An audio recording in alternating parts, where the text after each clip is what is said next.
College students and their parents have lost the plot. Oh my God. It's perfect. I love it. Some of this I don't blame them for, because back to school has now become the biggest holiday season after Christmas. And everything around college has become so commodified and so commercialized, and everything is about competition and marketing and promotion. I'm Professor Einstein. I'm a former TV and advertising executive turned marketing critic. Let's start when your kids are in high school. What happens? All of the guidance counselors are pushing your kids toward a particular school.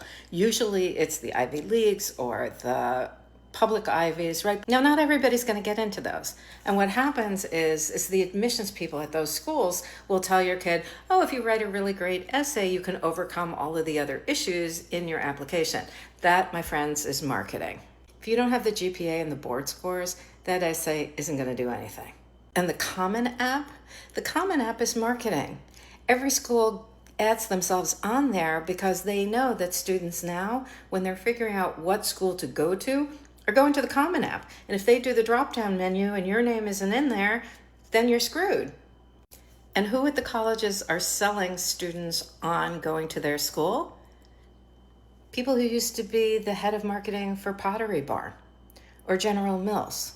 So they're using the same persuasive marketing tactics to target your teenage kid to go to their school as they did to get you to buy overpriced, not really great furniture.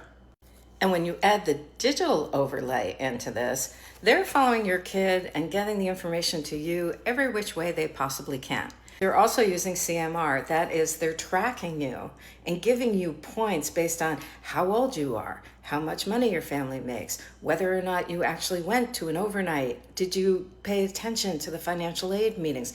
That gives you extra points with the school, and therefore they will pay more attention to you. So even if they say you don't have to go visit campus, you kind of do. So what does that tell you? They're actually looking for people who have money, because who can afford to go to all these campuses? But let's stop and think about this for a second. What is college for? College is for you to learn. College is for you to develop your critical thinking skills. I have students who come into my class and say, I'm paying for you. You're what I'm buying. And I say, no.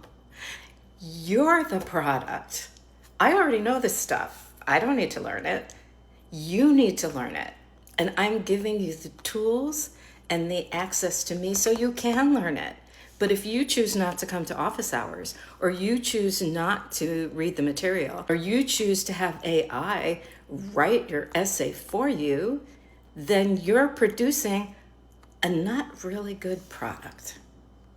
But it's all the commercialization around higher education and the idea that you have to strive to go to the top school and that's the only way that you're going to be successful in the world is what leads to $20,000 overly designed dorm rooms taking precedence over the fact that you should actually be learning something when you step foot on a college campus.